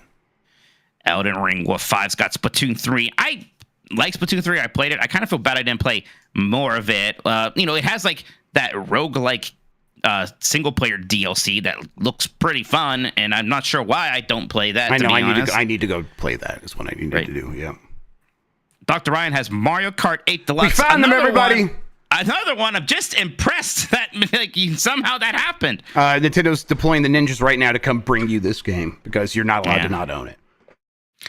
Okay, here's one that I do just kind of forget about, and I feel guilty because it's I was probably one of those assholes being like, they should make a new Pokemon Snap. So Sledger Reinhold says, new Pokemon Snap. So they just did the thing I wanted, and then I kind of didn't care. I didn't play it, and a big part of it is the reviews were middling. So I was like, I'll come around to it. But yeah, how great were the reviews for the original Pokemon Snap? Hey, you're right. I know. I should just. The difference is you took what you can get on the N64. On the Switch had a few more games. Yeah, that's right. That's right, Jeff. You do take what you can get on the N64. And you find reasons why it's great too. It's awesome. Maybe we should have had this conversation this week. Did you see it was last week? A lot of people were getting really heated about this conversation. Does gaming history have a Nintendo problem? I don't know if you saw this discourse. I saw a little bit of it, and I was like, it's not a problem. It's the one person was holding up look, Croc sold as much as Banjo-Kazooie. Why doesn't Croc get talked about as much as Banjo-Kazooie? And then they kind of answered their own question, because then they were like, now, Croc 2 sold way worse, and Banjo and Tooie sold very well still on a console with way less consoles out there. It's yeah. There's a little bit of that, though. We talk about Kid Icarus a lot more than, say, Shinobi, right? And clearly Shinobi is much better. Yeah, but are we talking about Kid Icarus that much more than Shinobi? We're talking about, I think we talk about Shinobi about as much as we talk about Kid Icarus on this show. So, but you're wrong. You're right. There are examples of that for sure. Look, part of this is you can't control what people are clicking on YouTube. And so when people make YouTube videos, they make the Nintendo ones because that's what people click on. And you can go ask all the Sega YouTubers and they will tell you, yeah, I would make more money if I made Nintendo stuff. So, yeah. That's a problem that worries you. Go watch more Sega Lord X. Go watch more Pandemonium doing Saturn stuff. They're making great stuff still, so go watch it. I've started watching a lot more of it myself, so that's why I don't feel it's a problem. It's there, and I'm watching it. Go watch Sean Structure for PlayStation 1 stuff. Yeah, these people are out there. And Did you see the other one this week where it's like, what the hell's the deal with CRTs? Why does everyone tell me it's so important? That technology sucked. And then someone's like, here's a video showing you why it rules, actually. And the guy was like, oh, okay, never mind, I get it. I'm like, I'm like, exactly. This is awesome, but actually everyone's shut up because I want to be able to afford a CRT and not have to like compete with more people going forward. I still hope like boutique CRT manufacturers become a thing someday. You know, we get instead is fake CRTs that have LCD screens on them. It's something that's become popular now, and that sucks. Yeah, oh well. Beefhammer has Sports Story, which for me is my most regretted purchase, actually, because I just like when it came out, I don't have a code for this. I'll just buy it, and then like the next day was when everybody was like, "Oh, it's not good." I was like, "Shit." Yeah, that one's rough. Golf Story is fantastic. I played Golf Story twice. I really like Golf Story a lot. Slane has Metroid Dread, which it's fantastic stuff. Again, just jealous that game rules. God, that's one I should just replay. Boomer will body Audie Gannon has Hades. Yeah, I think everyone should at least play some Hades. It's good stuff. It's going to be one of the most influential games among like every designer on every game played Hades and came back to their game with new ideas. So if you want to see the game that's going to be influencing your games for the next 5 to 10 years, it's Hades. Go play it. Matt in the Rare Zenless Zone has Cereza, right? And the Lost Demon. We were talking about this. Me don't feel too guilty about this one. Symbiosis has Bayonetta 3, though. I feel a bit more guilty about that. Yep, definitely. Trinity Masquerade Edition. All right. Yeah. Wiesman has Super Mario 3D World plus Bowser's Fury. Yeah, come on. I went to Nintendo jail for this one. You should play it. Yep. You should play it. I mean, Bowser's Fury. How many cash shine does it have? Don't worry about it. 69, man. Come on. Teriyaki Blues has Advance Wars 1 plus 2 reboot. Camp, just a lot of weirdness with that one to me, like that delay that happened with it. It's funny how like they delayed it because the war in Ukraine broke out, or that it's still just happening. Yep. And it's such a 1-to-1 remake that it felt almost unnecessary to me because it's like, well, this is just going to come down to whether or not you think these visuals are better, and they're not. Like Game Boy Advance is timeless, and this is okay. Like it's good even, but it's not like I want to be playing the Game Boy Advance versions. I actually. What's that? Sorry. It's weird how Nintendo cares about like public image in that way. You know what I mean? Yeah. Like, oh, there's a war happening. Like, well, war happening all the time. Yeah, like, that's Nintendo though. It's a war that white people care about. Right. Exactly. Come on, right. keep up, Christian. Right. Yeah. I like the way the game looked. I never was a huge Advance Wars guy, and I kind of like rediscovered that about myself with that one. I don't know. We'll get you more waifus in the next one. I need more waifus. And put name here. This is a good one because I feel guilty about this for multiple reasons. Ring Fit Adventure. Yeah, I do feel guilty for not playing Ring Fit Adventure. I cannot find my Ring Fit Adventure card, and if anyone has one that they're not going to use anymore, I've been wanting to do this and play it again. And if you just want to like sell it to me, I have the ring and everything. I have a Switch. So if you have a card still sitting around, let me know. I would like to take that off you, please.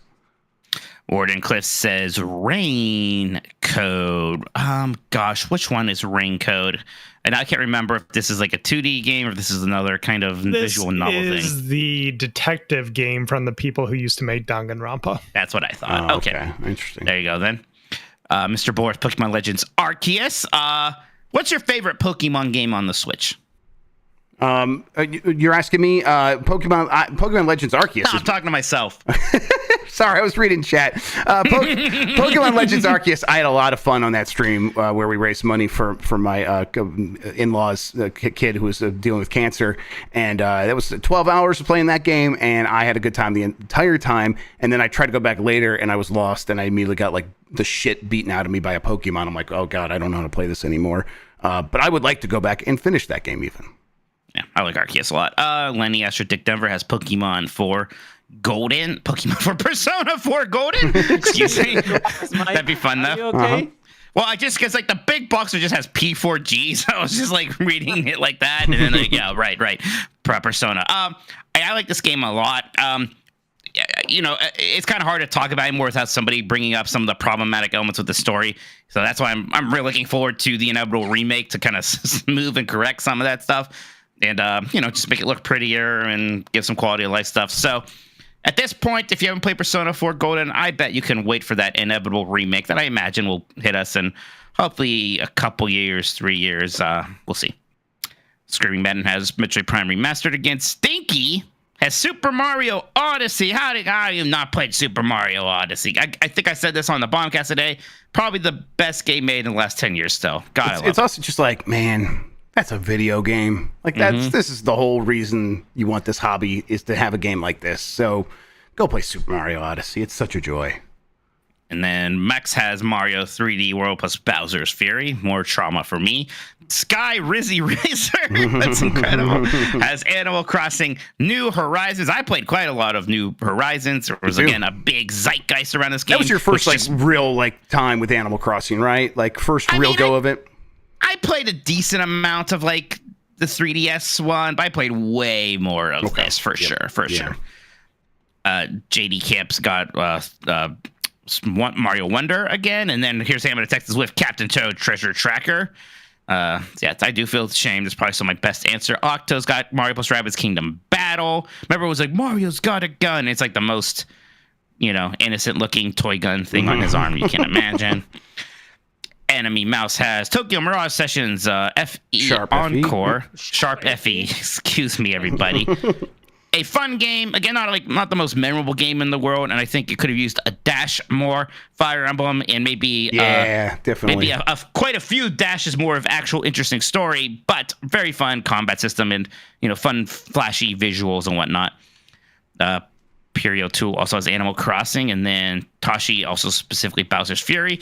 Bayleaf Moon's got Octopath Traveler and Octopath Traveler 2. This is a little bit different because I played Octopath Traveler 2 and 1. This one I feel guilt not liking them more because, especially the other people in games media that I consider to be the JRPG people just love these games, especially Octopath Traveler 2. Yeah. So I kind of feel like, why don't I care as much? So I feel kind of bad about that, I guess. I don't care about Octopath Traveler, so man, what do you want me to say, Ben? This is the part where I pause. And yeah, I'm like, he wants me. Okay, no, there you go. Honestly, if I were going to play any of these games in this oeuvre, and I know this is not exactly the same series, but I would go to Bravely Default because of the way you've talked about the combat in that original one, where it's like you can take an extra turn this time and it takes it from your next turn, and I just love the way that sounds. So I would probably go play that before I play any of these. Well, believe it or not, Octopath Traveler 2 has a pretty similar system. I believe it. That's fair. So if that's what has you interested in Bravely Default, maybe you'll like it. Maybe. My ultimate problem with those games is still that I think having to play the beginning of 8 JRPGs in a row is kind of rough. That's rough. That's kind of rough pacing for me. And I really enjoyed the demo of Live Alive. I would probably play that first too. I liked Live Alive a lot actually because I don't know, maybe it was a 16-bit game, so I don't know, things just kind of moved a bit faster back then, I suppose. Yeah, maybe. So we kind of got to things more. Ed has Danganronpa Decadence, and then look, I'm photoshopped on it on my speeder bike saying, "Hey guys, it's Mike. This is my real answer. Woof, woof." I don't know. Seeing how sad I got just reading the wiki for Demon Slayer, I'm worried about what's going to happen to all these nice-looking children in Danganronpa. Yeah, no, it's not good. What bad things could happen in a murder game, Christian? Yeah. I'm sure Mike would handle that very well. Yeah, I don't think. Maybe I'll just pass on that one. Yeah, not for me either. Willow Davis is Mario Party Superstars, a game that I enjoy playing. Yeah, I'm kind of getting the craving to play this game again. We should find some time for that. I don't know. Bikes and Brews has Fire Emblem 3 Houses. Shoji Koto, Bowser's Fury. Always Be Clothing has Hollow Knight. Hey, look, if Dan could come around finally, there you go. I think hopefully Jeff's feeling some pressure to get back to this one now. Now you're more alone. You had all these backers. I'm on an island, yep. Yeah, don't talk to my brothers. Don't try to find camaraderie with them. Vision 49 has Inside. This is another one you said you didn't play, right? Inside? Right, yeah. This and Limbo. I just never felt a pull to those games. I should play them, though. I know people really like them. Yeah, big Tony Final Fantasy guy. I think this is a picture of their actual collection Yeah. with a big shelf of completed Switch games and then a much bigger shelf of the backlog. And it has like there's a row in the front and a full row in the back on this shelf. That's crazy. Yeah. Also, are those price tags from the exchange? Do you have an exchange near you? Cool. And then Futsack has Legend of Zelda, Twilight Princess HD, and Wind Waker HD collection. Yeah, sorry about that. I haven't played that one either. Yeah, that's the one I feel the worst about too. Weird. Yeah. Laser Wolf's got Tears of the Kingdom. Play that game. It's awesome. Yeah, Tears of the Kingdom's fantastic. I almost kind of want to jump back in there sometimes. Yeah, God, same. Empanada Eater with Mario Odyssey, which I play at Super Hardman, Super Mario RPG. Hey, I played that. It's real breezy too. You can get through that in 10 hours, Yep, which good for time. JRPGs is crazy. Matt Lauren also with Metroid Dread. Barf Spackle has Animal Crossing with Mr. Rossetti. Oh, here's another game I feel bad about in general. I guess I am curious if this is one that's fine to play on Switch or maybe not. Ezipsis says think it Disco probably is. Elysium. Yeah, that Final Probably Cut fine. should have all the voice acting and stuff. Yeah, totally.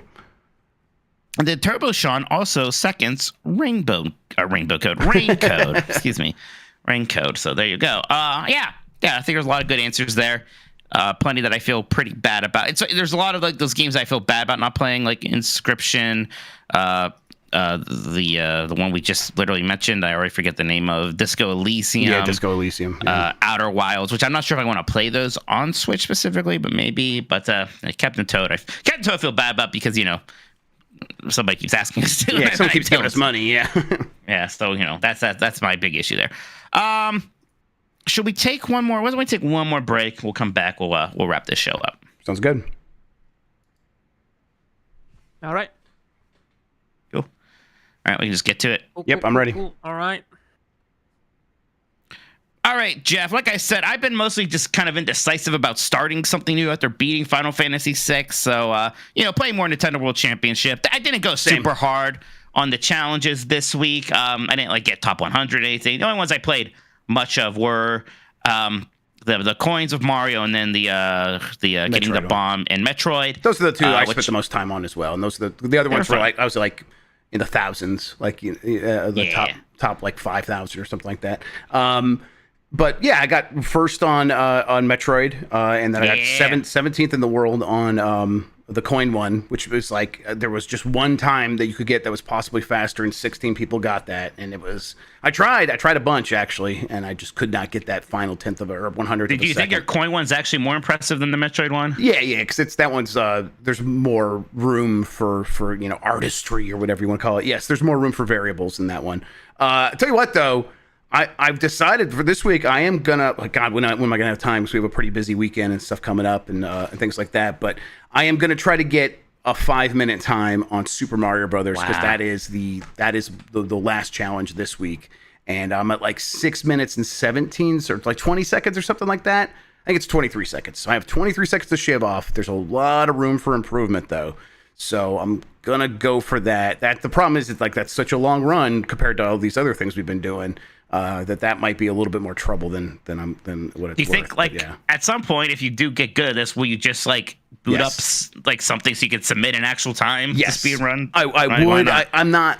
I don't. There's so many little tricks and perfect little things in there that you don't want to get real deep into the weeds. I'm not going for. I'm never going to get a 4-minute time. That's crazy. Of course, I'm not going to do that. But even a low 5-minute time seems kind of out of. But if I can get in the 5 minutes and I could do that, I would submit that. That would be fun. That'd be fun. Yeah. But again, I mentioned this to you guys, you and Dan, that it just rules that there is a Nintendo game that's hey, speed run Super Mario Brothers. And they make it real easy to do that. It's kind of got the bumper rails on there with the rewind, so you can feel oh, this is a run that's still going to count for this game in a lot of ways, so people feel good about playing it still. It's not punishing. That it's just really, really neat. And then there's some of these other ones this week are fun too. Dan's in chat asking, do you allow for rewinds or do you just immediately restart? I just completed it once, and I want to improve my time, but I was basically I'm gonna take some rewinds and just kind of get one of these done at least, so I can say I do that. For that one, you got. I would allow for some rewinds, especially because you can get an S still Like there's a huge area that will be cool for Sure. S. I think my first one that I submitted, I had like a couple of rewinds, like not that many. But I just did one where I had more, but it was still faster because I was like doing things quicker. I think I will want to get to 4.2 without rewinds, and then we'll figure it out at that point. If I get a rewind at that through up until that point, I probably will start restarting. What? Where I had to use the most reruns was actually right at the very end because I kept getting hit by Bowser or his hammers, and the rewind would kind of send me like right to the lava pit or something. Then I would like rewind again, and I was like kind of stuck there for 30 seconds. So I could get that down a little bit better. That would help. At least maybe like bring a mushroom in there so I can just damage boost through Bowser or something. Yep. Yeah, I want to do more of that. Any of the other challenges this week are exciting to you? I did a little bit of the Kirby one and some of the Excite Bike one. I did the Excite Bike one. I got that down really good. I'm like 10.08, and I think the fastest time is 10.03. So I'm pretty close with that one, and I enjoy it. And I've like unlocked the fun of Excite Bike by playing this one, which is another fun thing about this game is I'm like learning the way these games work and stuff like that. And so that feels pretty cool now. I don't think I've submitted one for that Kirby one yet. I'll do that next. And there's another one. There's Much Zoom 3 from Mario Brothers 3. I did do that, and I think I'm doing pretty good on that one. I think I'm pretty close to the world record time on that. And then there's also fighting the three-headed dragon thing in Zelda 1, which is fun. I actually like that one. I like that one too, and I did that one. I haven't done that as part of this yet. But I'll go in there because it's like, I know how that one works now, so I feel pretty good about that one. Dan saying I forced myself through Kirby. It was rough. Dan, it's a 10-second level, and it's a 2D platformer. He'll be fine. He's fragile over there. He can't handle it. Christian asked me, like, can you use speedrun strats? Like, I'm not... I forget. I don't know how much is there. Like, I don't know if you could do, like, the flagpole glitch in this or anything. You can do the flagpole glitch. I saw someone do that in the world record time. But you can't... I don't think you can do the backward jump into the wall thing. Yeah, that's what I was. Yeah, that was what I was about to ask, because like I remember seeing like speedruns where like they kind of glitch against like the wall in the end of the level, and they will like climb stuff they shouldn't be able to climb with those old ROMs. The one I saw, it's like he did the flagpole glitch, which I don't know what that accomplishes. Is it like, does it skip something? I'm assuming it cuts time. The flagpole glitch, the flagpole animation doesn't play when you do that. Yeah, that's okay. Yes, so that's definitely because I was like, it looks like things are going a little bit faster here. So he did that, but I don't. And then he does like the things that aren't really glitches, which is like the wall jump up the pipe and stuff like that. That's just like strong platform. Are wrong warps a thing in it, or you kind of like you can use like it's hard to explain, but wrong warps, you know what I'm talking about. You use one pipe to go somewhere where it doesn't necessarily intend you to. Yeah, I don't think that works. I think that is. Dan asked, have you seen the world record Donkey Kong one where he climbs invisible ladders? I did not see yes, that was they used the glitch on that, and I wonder if that's the kind of stuff they would like patch out, or if it's just like, well, that's in there now. I guess that's just one of the strategies. Yeah. It's just how it goes. Yeah, and I'm fine with that to a certain extent, but it's like I think this game would be even better if they patched out many of those glitches, and it was just like, no, we're playing the game here, like that's what we're doing. But whatever. Remember how mad you were when they patched out the glitches in Astro? Yeah, but that's. No, I was happy because I already had my time locked in. So when they patched it out, no one else could beat my time, and I felt very good about that. I was upset when they put it back in, although it's the right thing to do. I still really like Nintendo World Championships, and I'm kind of like getting to a point where it's like 10 years ago, if this game came out, and of course if it had leaderboards and stuff, but 10 years ago, this game would have come out and it would have been like, it would have taken over and everyone would have been playing it. Been like, yeah, this is great. And I think we're officially at a point where it's like, no, these games, in most people's estimation, are not what they're thinking of when they get excited about video games. And even if it's done in a really great wrapper, really great presentation, they just can't get excited about it. And I'm feeling a little bit like, oh man, we're losing something here to some extent. But it's just the way it goes, and I'm fine. I'm enjoying it still. And that's enough for me. I went on a bit of an old man yells at clouds rant when I was streaming, because there's a question at the Fire Escape podcast where asking them like, oh, I finally went back and played Awkward Time, and I just don't get it. Like, this game's aged really, this game's aged poorly, right? And I'm like, man, aged poorly. I don't get it. I don't know. Like, I know what people mean by that, but I hate the phrase. When we originally used that for things like movies, we were talking about like oh, this movie's racist now, right? Like that's what aged poorly. And now it's just mechanics are slightly different. And maybe I just have a hard time. The portrayal of Gorons in Ocarina of Time is pretty rough, of course. Yeah. Maybe I just have a hard time empathizing because like I've always played these games and I never stopped playing them. So it's like never felt that weird for me. Yeah, but sometimes these things are just wrong. The Super Mario 64's age poorly thing is just wrong. Get good at the camera and shut up. It's a good game. You're gonna there's so much great stuff there. If you can't see that, there's something wrong with you. I don't care anymore. I just really hope we're not taking this to its natural conclusion where we get to a world where it's like nobody, like everyone like discounts any game made before the Xbox 360 era or maybe even later. I think what I'm saying is like with this Nintendo World Championship thing is I think there is more of that than ever. And so it's an uphill battle to try to convince people to play this game. And I think part of me is I wish more people were playing this game. I think that people would be like discovering more love for this era if they gave themselves a chance to do that. And of course, I don't think that Kid Icarus is going to win over a lot of people, and clearly not some of the other games. But most of the games but most of the games on that list is like there's a lot to love here, especially like Super Mario Brothers 1. I think people are, oh wow, they got it right from the beginning. I didn't realize just how good this was.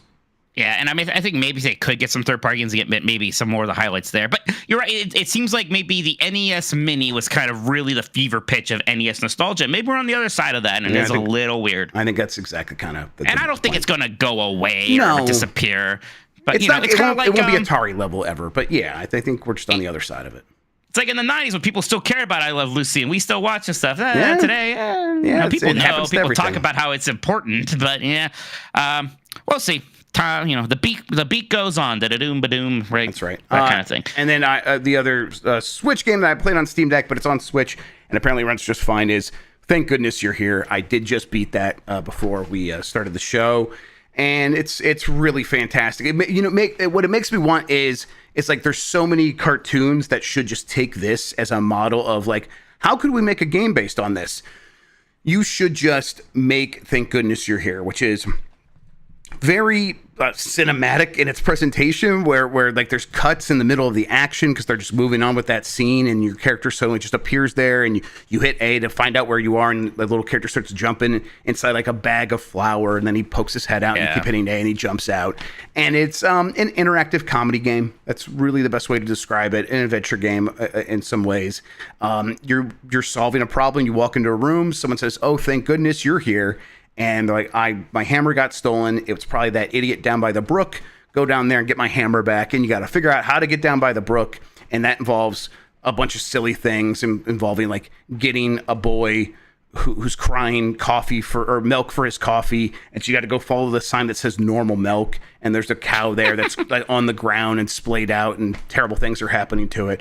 And it like has like some like darker Ren and Stimpy sequences as well. A tomato baby comes to life, and then the guy's like, "I love my tomato baby," and then immediately cuts to a very funny visual gag there. Again, I'm trying to avoid mostly spoiling these things. So yeah, go play this game. I think it's the right price for the length. I think it's around $20 ish.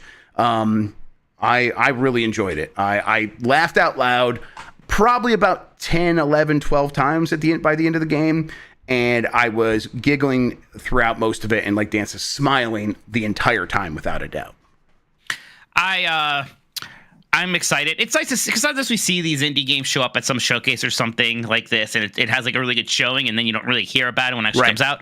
I'm glad that this came out. Seems to be really good. People are digging it. I hope people check it out. I know that I will get around to playing it for myself. It also does like really like cool stuff where there's a lot of, I mean, not a lot, but there's a good amount of real world FMV from like 1970s recordings of like the northern parts of England, like English towns, where people are just like standing outside getting ready to go to work. And that stuff just has a really good vibe to it as well. And the menu is sort of that sort of thing. I just kind of like every choice they made for this game. It's really good. All you could do is walk around, talk to people by slapping them, and then slap things, and like that's it. And maybe jump on some things. beyond that, it is all just kind of a game that exists, and there's some stuff that will happen because you walk past it. And a lot of it is like reusing stuff. You're kind of like doing circuits, and you'll see how things change. And that is also pretty funny because they do like, you're like, I wonder what's going to happen next time I'm here. Or there's one guy you keep messing with, and each time like he's being polite about it, but you can tell he's getting more and more angry, and that's really funny. That sort of thing. They nail everything that they're going for in this game. So I do recommend it. I am a sucker for like using some FMV ever since Metal Gear Solid 1, I think. For some reason, like Metal Gear Solid 1 like suddenly like shows like old like archival footage from like right. That was Chernobyl one of the reasons why they something. said they delisted it, right? It's because they didn't have the rights to that anymore or something like that. Oh, so yeah. right, yeah. But I love that. It's like, this is very effective. Then like I remember the specifically the Metal Gear Solid style parody or like version of Steam Dams, where like they suddenly cut to like footage from like a beef slaughterhouse, and I'm like, while they're talking about like regional dialects or something.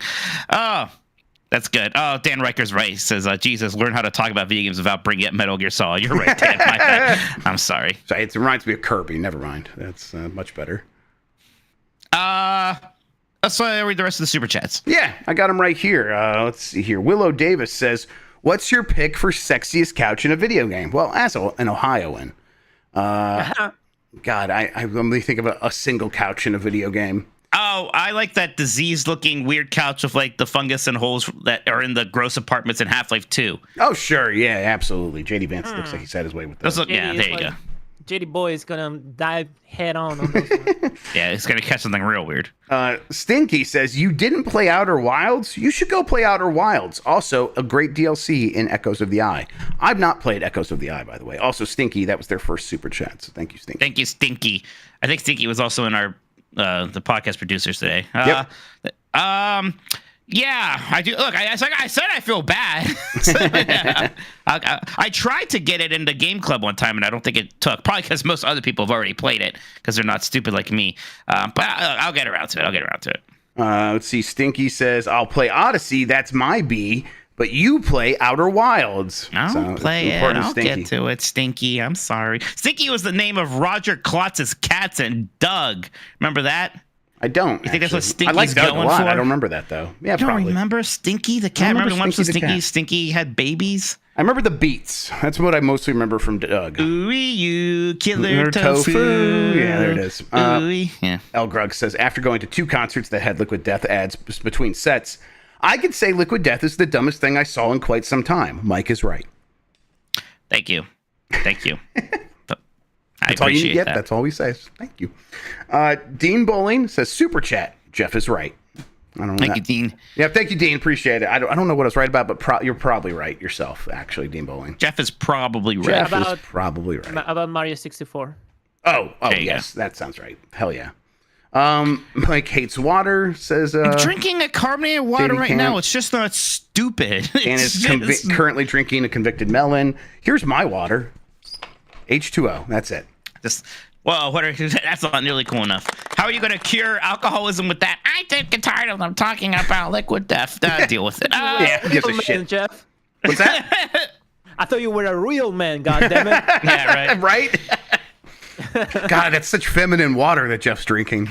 That does it for the super chats. Anytime we have some kind of, I don't even say bit, because it's just something we bring up constantly, because we are friends, and it's something we are talking about a lot. I was like, there's always some people like, I'm tired of them talking about things. I had to hear about something for more than 2 podcasts. You'll be fine. Yeah, you're going to live. I promise you. You'll be all right. I promise. You don't need to tell me. Yeah. Yeah, just not like something. It's all right. I don't want to be like, I don't want to take criticism. You can, but I mean, like, I don't need to know that but you're tired. that one, it's like, nah, we're not going to change that. That's just how we podcast. That's going to be what this show is and what our shows are. Yeah. We're going to talk about things we've been talking about before, and there are fun developments of sometimes. Exactly. Yeah, like I said, done with the super chats for now. Well, that means we're done with the show. Well, shit. Now that I've expressed my disdain for the audience, no, of course not. All right, yeah, we're done. Jeff, the button. Yeah, what's up? Sometimes you simply know when you just recorded the worst podcast in history, and I think that was it. I dropped my water. Shit! If it was Liquid Death, that wouldn't be a problem. No, I'm too weak. I don't have good enough water to keep my muscles good over here. Yeah. Yeah, the good muscles. Good muscles. Good strong Fight Club muscles. tomorrow. You know, you're not gonna finish it tomorrow, but you're in the home stretch, Jeffy boy. Yeah, we're like enough progress is made that I'm feeling better about it again. But yeah, it's been a fucking video game, I guess. I will be very happy for it to not be my turn on Blight Club anymore. God, I'm looking forward to that. You and Dan have to like start finalizing plans for me. It's getting to that point. Me and Dan will have some conversations. I still got some ideas, but we'll see.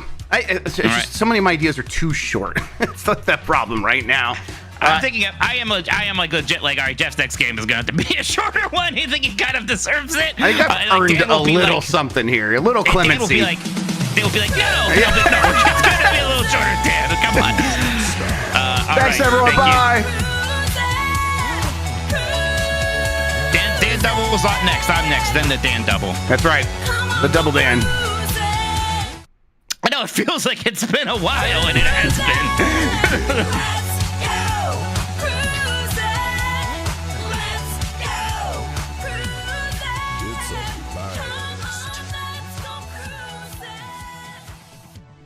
All right, Jeff. Let's do each other here. Okay. It's hard, Jeff. It's hard.